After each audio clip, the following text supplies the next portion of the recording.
The photograph had been in the book for less than 3 seconds when the 5-year-old girl stopped breathing. Her mother would later describe the moment to researchers as the instant everything changed. Isla MacLeod stood frozen in front of the open encyclopedia, her small finger pressed against the image of a pharaoh whose elongated skull and strange, almost alien features had fascinated scholars for centuries. The girl's voice, when it finally came, was barely a whisper. "That is my father." She did not say it like a child playing pretend. She said it like someone stating an obvious fact, like pointing at the sky and calling it blue. Her mother laughed nervously at first, assuming it was imagination, a game. But Isla did not laugh. She did not smile. Her eyes remained fixed on the face of Akhenaten, the heretic pharaoh who had ruled Egypt more than 3,000 years ago, and tears began streaming down her cheeks. "I miss him," she said. "I miss him so much." 8 months before that moment, the MacLeod family had been completely ordinary. Inverness sits in the Scottish Highlands, a city of grey stone buildings and rain-swept streets, where the River Ness flows cold and dark toward the sea. It is about as far from the sun-baked deserts of ancient Egypt as any place on earth could be. The MacLeods lived in a modest home on the outskirts of the city. Fiona MacLeod worked as a nurse at Raigmore Hospital, pulling long shifts in the emergency department. Her husband, David, was an electrician who spent his days wiring new construction sites and his evenings watching football on television. Neither of them had any particular interest in history. Neither had ever visited Egypt or expressed curiosity about ancient civilizations. Their bookshelves held romance novels, car magazines, and children's picture books about farm animals and fairy tales. Isla was their only child, a quiet girl with strawberry blonde hair and pale blue eyes that her grandmother said looked like the morning sky over Loch Ness. The first strange occurrence happened in February of 2022, when Isla was 4 years old. Fiona found her daughter sitting at the kitchen table with crayons scattered around her, drawing the same symbol over and over again. It was a circle with lines radiating outward, like a child's drawing of the sun, but with a distinctive disk at the center and what looked like arms extending downward from the rays. Isla had filled 7 pages with this symbol, each one nearly identical. When Fiona asked what she was drawing, the girl looked up with an expression that seemed far too serious for a 4-year-old. "The Aten," she said. The word meant nothing to Fiona. She assumed it was something from a cartoon or a story at nursery school. She tucked the drawings into a folder and forgot about them. It was only much later, after everything had changed, that she would learn the Aten was the name of the sun disk that Akhenaten had worshipped, the deity he had elevated above all other gods in ancient Egypt, the symbol that had defined his revolutionary and ultimately doomed reign. The drawings continued throughout the spring. Isla drew the sun disk on every available surface. She drew it on paper, on napkins, on the foggy windows of the family car. Her parents found it odd but harmless. Children become obsessed with things, they told themselves. Dinosaurs, unicorns, certain cartoon characters. This was simply Isla's phase. But then, the dreams began. Fiona would wake in the middle of the night to find Isla standing at her bedroom door, eyes open but unfocused, speaking in a voice that sounded nothing like her own. The girl spoke of gardens and pools of water, of tall columns painted in bright colors, of a palace where the sun was worshipped from dawn until dusk. She spoke of a father who was different from other people, whose head was shaped like an egg, whose eyes could see things that ordinary humans could not see. She spoke of sisters, many sisters, and a mother whose beauty made people weep. In the morning, Isla would remember nothing. If you find these mysteries of past lives and ancient Egypt fascinating, consider subscribing to this channel, where we explore the unexplained connections between modern children and civilizations that vanished thousands of years ago. David MacLeod was a practical man who did not believe in the supernatural. He attributed his daughter's strange behavior to an overactive imagination and perhaps too much screen time. But in April of that year, something happened that he could not explain away. The family had driven to Edinburgh for a cousin's wedding. On the way back, they stopped at the National Museum of Scotland so Isla could stretch her legs. The museum has an extensive collection of Egyptian artifacts, though the MacLeods did not know this when they entered. They wandered through galleries of Scottish history, looking at medieval weapons and ancient jewelry, until they turned a corner and found themselves facing a collection of objects from the Nile Valley. Isla stopped walking. Her face went pale. She walked directly to a display case containing a small limestone fragment covered in hieroglyphics and pressed both hands against the glass. "That is from my house," she said. "That is from the window in my room." The museum guard approached, concerned that the child might damage the display. But Fiona was already pulling Isla away, her heart pounding with a fear she could not name. In the car ride home, Isla spoke without stopping for nearly an hour. She described a city built on empty land, a city that rose from nothing at the command of her father. She described houses with painted floors and gardens filled with flowers that existed nowhere else in Egypt. She described a temple open to the sky, where her father would stand for hours with his arms raised, speaking to the sun in a language that was older than words. She described her father's body, which was not like other bodies. His skull was long and curved at the back. His fingers were thin and delicate, almost too long for a human hand. His chest was narrow, but his hips were wide, and when he walked, he seemed to glide rather than step. His skin, she said, would sometimes glow with a faint light, especially at dawn, when the first rays of the sun touched his face. Fiona began researching that night after Isla had gone to bed. She typed the word Aten into a search engine and felt her blood run cold. The images that appeared showed the exact symbol her daughter had been drawing for months. A disk with rays extending downward, each ray ending in a small hand. She learned about Akhenaten, the pharaoh who had abandoned the traditional gods of Egypt to worship a single deity. The sun disk called the Aten. She learned about Amarna, the city he had built in the desert, a city that had risen from empty land and been abandoned after his death. She learned that Akhenaten's physical appearance, as depicted in statues and reliefs, was unlike that of any other Egyptian ruler. His elongated skull, his feminine hips, his strange and almost alien features had puzzled Egyptologists for over a century. Some believed he suffered from a genetic disorder. Others suggested the depictions were artistic choices.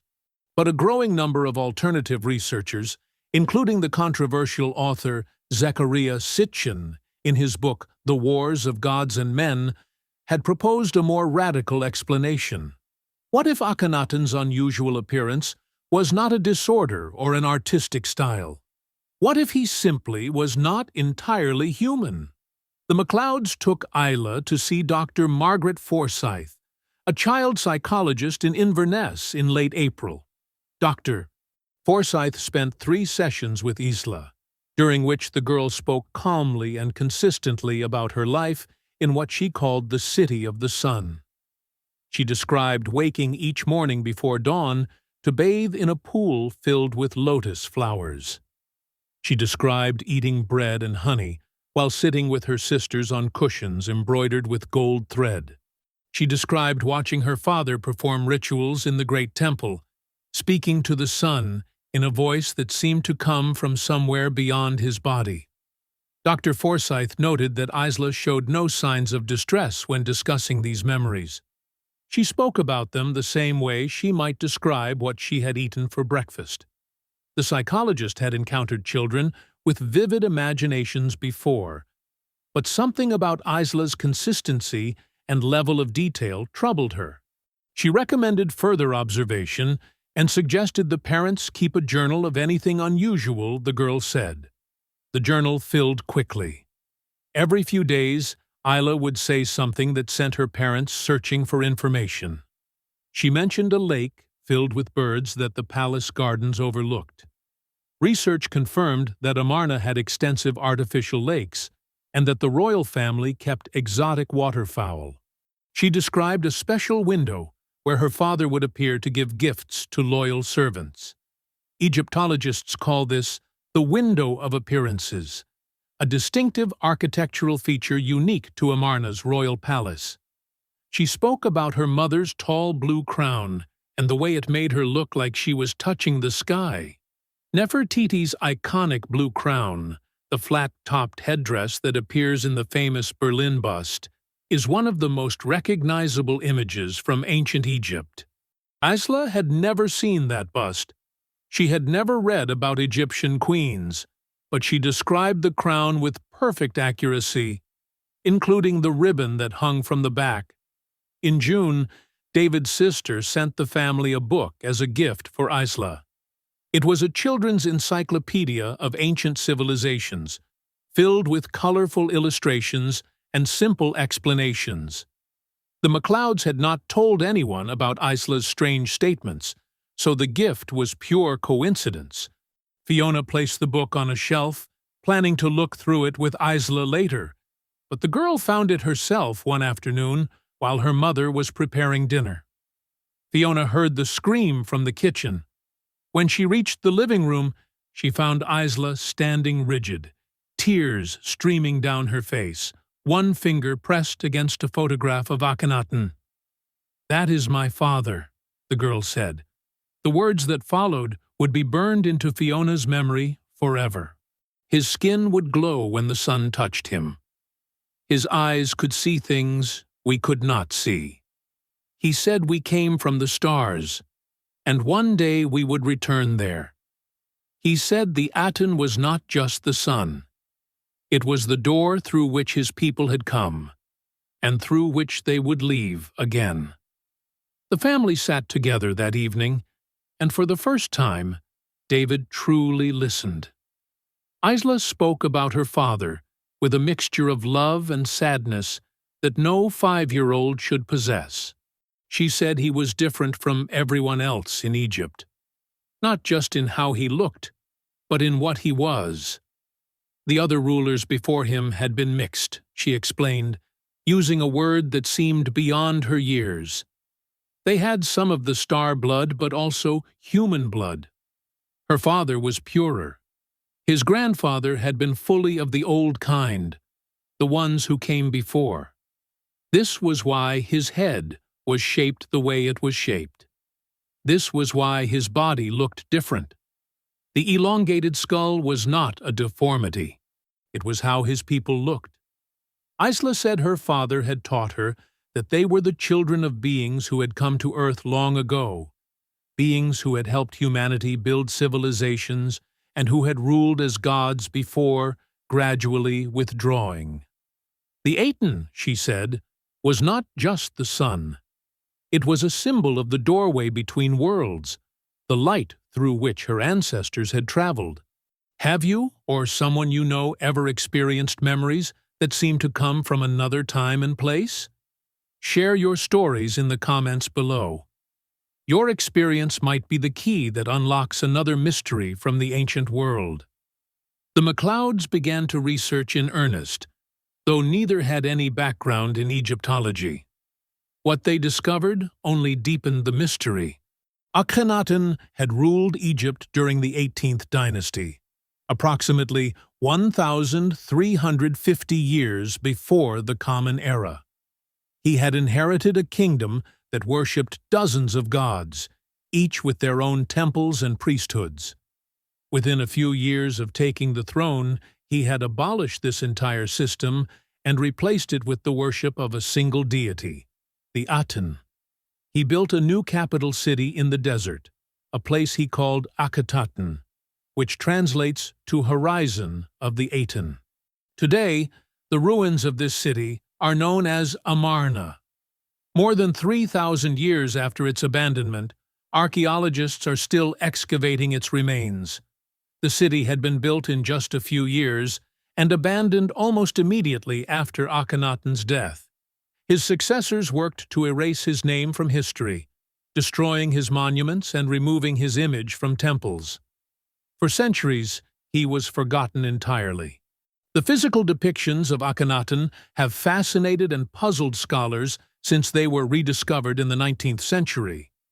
Unlike other Egyptian pharaohs, who were depicted as idealized, muscular figures, Akhenaten was shown with an elongated skull, a long, thin face, full lips, a narrow chest, wide hips, and thin, spindly limbs. His statues and reliefs look nothing like traditional Egyptian art. Some researchers have suggested he suffered from Marfan syndrome or another genetic condition. Others believe the unusual depictions were a deliberate artistic choice, meant to emphasize his divine nature.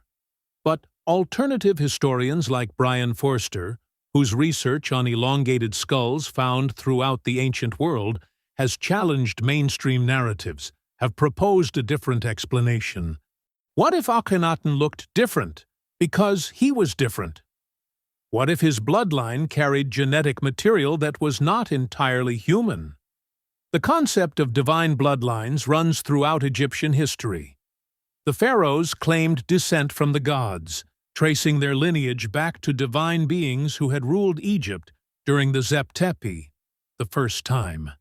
Ancient texts like the Turin King List and the writings of the priest Manetho describe a period when gods and demigods ruled the Nile Valley before human kings took the throne. Robert Temple, in his groundbreaking book The Sirius Mystery, documented how the Egyptians believed their civilization had been founded by beings from the star system Sirius. These beings, sometimes called the Shemsu Hor or followers of Horus, were said to have possessed advanced knowledge and unusual physical characteristics. What if Akhenaten's strange appearance was not an anomaly, but a throwback? What if he carried more of this ancient bloodline than his predecessors had in generations? Isla's revelations continued throughout the summer. She described the food at the palace, which included fruits and vegetables grown in the royal gardens, fish from the lakes, and bread baked in special ovens. She described the clothing, which was white linen so fine it was nearly transparent, and the jewelry, which included gold collars and rings set with lapis lazuli and carnelian. She described her sisters, 6 of them, each with a name she pronounced carefully. When Fiona wrote these names down and researched them, she discovered they matched the known daughters of Akhenaten and Nefertiti: Meritaten, Meketaten, Ankesenpaten, Neferuaten Tasherit, Neferure, and Setapenre. Isla pronounced each name without hesitation, as though she had spoken them every day of her life. When asked which sister she had been, Isla would only smile sadly and say that some things were secrets even now. But it was the descriptions of Akhenaten himself that most disturbed the MacLeods. Isla spoke about her father with deep love and unmistakable reverence. She said he was kind and gentle, that he spent hours teaching his children about the nature of existence, about where they had come from, and where they would go. But she also described things that could not be explained by any conventional understanding of history. She said her father could sometimes heal people by touching them, that light would flow from his hands into the bodies of the sick. She said he could know things that were happening far away, that messages would come to him in dreams that always proved true. She said his eyes were different from ordinary eyes, that they seemed to see through things rather than at them. And she said that at night, especially during certain seasons, beings would visit the palace, beings that looked like her father, but were even less human, with elongated skulls that were smooth and hairless, and skin that shimmered like the surface of the Nile at dawn. In August, Fiona contacted Dr. Raymond Ashworth, a researcher based in Edinburgh who had spent 2 decades investigating cases of children who seemed to remember past lives. Unlike more famous researchers in the field, Dr. Ashworth had a particular interest in cases involving ancient civilizations and unusual claims about non-human entities. His work had been published in fringe journals, but largely ignored by mainstream academia. When Fiona described Isla's case over the phone, there was a long silence before Dr. Ashworth spoke. He said he had encountered similar cases before, children who claimed memories of ancient Egypt and who described the ruling class as not entirely human. He asked if he could meet the family. 2 weeks later, he drove to Inverness and spent 3 days interviewing Isla and her parents. Dr. Ashworth's interview with Isla was recorded with the parents' permission. The recordings, which totaled more than 6 hours, would later be transcribed and analyzed. During these sessions, Isla spoke with remarkable consistency about her life in Amarna. She described the layout of the palace, including rooms that had been excavated by archaeologists and rooms that, according to her, remained undiscovered beneath the sand. She described daily routines, religious ceremonies, and family dynamics. But it was her descriptions of the beings she called the older ones that captured Dr. Ashworth's attention. These beings, she said, did not live in Egypt permanently. They came from somewhere else, a place she struggled to describe in words. She pointed at the sky when asked where they came from. They visited during certain times, she explained, and met with her father in the temple. They looked similar to him, but more so. Their heads were longer, their limbs were thinner, and their eyes were larger and darker. They did not speak with their mouths. They spoke inside your head. The concept of beings who communicated telepathically appears throughout ancient Egyptian religious texts. The pyramid texts, among the oldest religious writings in human history, describe interactions between pharaohs and divine beings using language that suggests direct mental contact. The Edfu building texts speak of the sages who came from an island destroyed by flood and brought their knowledge to Egypt, beings who possessed abilities far beyond ordinary humans. Graham Hancock, in his extensively researched book, Fingerprints of the Gods, documented evidence of an advanced civilization that existed before recorded history, and whose survivors may have seeded the great cultures of Egypt, Mesopotamia, and the Americas. What if Isla was remembering contact with these beings? What if Akhenaten's revolution was not simply religious reform, but an attempt to restore worship of his actual ancestors? Dr. Ashworth noted that Isla's descriptions aligned remarkably well with alternative theories about Egyptian origins. She spoke about her father's attempt to change religion, not as rebellion against tradition, but as a return to something older. The priests of Amun had grown corrupt, she said, using language a 5-year-old should not possess. They had forgotten where they came from. They worshipped statues instead of the light. Father wanted to remind everyone of the truth. The truth, according to Isla, was that the gods of Egypt were not myths, but memories. They were beings who had walked the earth, who had built temples and taught humans how to farm and write and measure the stars. They had ruled for thousands of years before gradually withdrawing, leaving behind a mixed race of humans who carried some of their blood. Akhenaten carried more of this blood than most. This was why he looked different. This was why he could do things others could not. This was why the priests ultimately destroyed him. The destruction of Akhenaten's legacy is one of ancient Egypt's most thorough acts of historical erasure. After his death, his successors dismantled his temples stone by stone. His name was chiseled from monuments. His city was abandoned and left to be swallowed by the desert. For nearly 3,000 years, he was effectively forgotten. It was only in the 19th century that archaeologists began to piece together his story from fragments and ruins. Why was he so completely erased? Traditional Egyptology suggests it was religious backlash, the old priesthoods reasserting their power. But alternative researchers have proposed darker explanations. What if Akhenaten was erased because he revealed too much?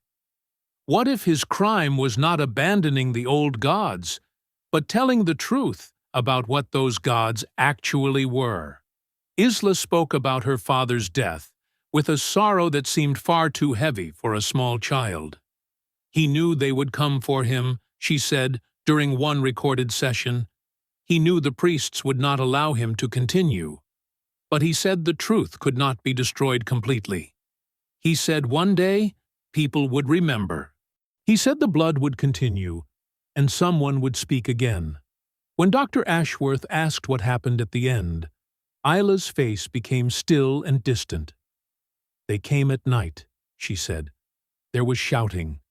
My mother took us away. We hid in the garden, by the pool with the blue tiles. I never saw him again. I only heard later that he was gone. They said he had been taken to join the Aten, that he had passed through the door of light. But I knew they had killed him. I knew they were afraid of what he was." The circumstances of Akhenaten's death remain one of Egyptology's unsolved mysteries. No tomb has been definitively identified as his. His mummy has never been conclusively found. Some researchers believe he died of natural causes. Others suggest he was murdered. What is known is that after his death, everything he had built was systematically destroyed. His son or successor, Tutankhamun, who may have been his son, reversed his religious reforms and restored the old gods. The city of Amarna was abandoned. The name Akhenaten was struck from the record of kings. It was as though the powers that controlled Egypt wanted him not just dead, but erased from memory entirely. 9 months after the encyclopedia incident, Dr. Ashworth presented his findings at a small conference in London, attended by researchers interested in past life memories and alternative history. His presentation on the Isla MacLeod case generated significant discussion. What made Isla's case remarkable, he argued, was not simply that a child claimed memories of ancient Egypt. Such cases had been documented before. What made it remarkable was the consistency of her descriptions with alternative theories about Egyptian origins that she could not possibly have encountered. A 5-year-old from the Scottish Highlands, with no exposure to Egyptology or ancient astronaut theory, had described a pharaoh whose bloodline connected him to non-human beings. She had described visitors with elongated skulls who communicated telepathically. She had described the Aten not just as a sun god, but as a doorway, a portal of light through which beings had traveled to Earth. These concepts aligned precisely with theories proposed by Sitchin, Temple, Boval, and others. Yet Isla had never read their books. She had never heard their names. If this story has moved you, if you find yourself questioning what we truly know about our origins and our past, share this video with others who seek the truth. Subscribe to this channel and turn on notifications so you never miss these explorations into the mysteries that connect our present to a past far stranger than we have been taught. Dr. Ashworth returned to Edinburgh after the conference with more questions than answers. In his final report on the case, he noted that Isla showed no signs of mental illness, no evidence of coaching, and no access to the obscure historical and theoretical information she had described. He documented 37 specific details from her statements that corresponded to archaeological evidence from Amarna, including several details that were not widely known outside academic circles. He also noted that her descriptions of non-human beings matched accounts from other cases he had investigated. Cases from different countries involving children who had no connection to each other. Something, he concluded, was being remembered. Whether that something was literal past life memory, genetic memory, or something else entirely, he could not say with certainty. But the consistency across cases suggested they were not simply dealing with imagination. Today, Edla MacLeod is 6 years old. The memories that once consumed her daily thoughts have faded somewhat, as such memories often do in young children. She still draws the Aten symbol occasionally, though less obsessively than before. She still speaks about Egypt sometimes, though more often now it comes in fragments, pieces of a life she describes as being far away, but never quite gone. Her parents have chosen not to publicize her case widely, though they cooperated with Dr. Ashworth's research in hopes of understanding what their daughter had experienced. They are ordinary people who encountered something extraordinary, and they have done their best to protect their child while honoring the truth of what she reported. The mystery of Akhenaten continues to draw researchers and seekers from around the world to the ruins of Amarna. The sand that buried his city for millennia still conceals secrets. Archaeologists continue to excavate, continue to discover, continue to revise what they thought they knew. The questions that Akhenaten's strange appearance and stranger reign provoke remain unanswered. Was he simply an unusual-looking man who decided to reform religion for political reasons? Was he a visionary mystic whose ideas were too radical for his time? Or was he something more? Was he, as Isla MacLeod described, one of the last rulers who carried within him the blood of beings who came from somewhere else, beings whose appearance and abilities we have remembered as gods? We may never know the answers with certainty.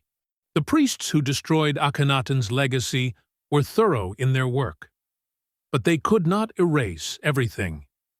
They could not stop the blood from continuing through generations. They could not prevent the memories from surfacing thousands of years later in a small girl in Scotland who looked at a photograph of an ancient pharaoh and said, with absolute conviction, "That is my father." Perhaps that was what Akhenaten meant when he told his daughter that the truth could not be destroyed completely. Perhaps he knew that one day someone would remember. Perhaps he knew that the blood of the stars, however diluted, would carry within it the capacity to recall what had been forgotten. The sun sets over Inverness, as it has for thousands of years, painting the highlands in colors of gold and rose. In a modest home on the outskirts of the city, a girl with strawberry blonde hair sits at a window, watching the light fade. Sometimes, when the sun touches the horizon just so, she remembers a different window, a window made of stone and painted with blue and gold, a window from which she could see gardens filled with flowers that no longer exist. She remembers a father who stood with his arms raised to the light, speaking words in a language that has been dead for 3,000 years. She remembers being told that the light was a door, and that one day all doors would open again. She does not know if these memories are real or dreams. She does not know if the life she remembers was hers or someone else's. But she knows that when she sees the face of Akhenaten, she feels something that cannot be explained by any theory, any science, any rational understanding. She feels love. She feels loss. She feels the echo of something that refuses to be forgotten. The ancient Egyptians believed that the soul was eternal, that death was simply a doorway to another existence. They built their entire civilization around this belief, constructing tombs and temples designed to ensure the continuation of consciousness beyond physical death. They wrote spells and prayers in the Book of the Dead to guide the soul through the underworld and into the field of reeds, their vision of paradise. But they also wrote about something else. They wrote about the Zep Tepi, the first time, when gods walked the earth and shared their knowledge with humanity. They wrote about divine lineages, about pharaohs who were not merely representatives of the gods, but their actual descendants. They wrote about beings with unusual bodies and extraordinary abilities. We have dismissed these writings as mythology, as the superstitions of a primitive people. But what if they were simply telling the truth?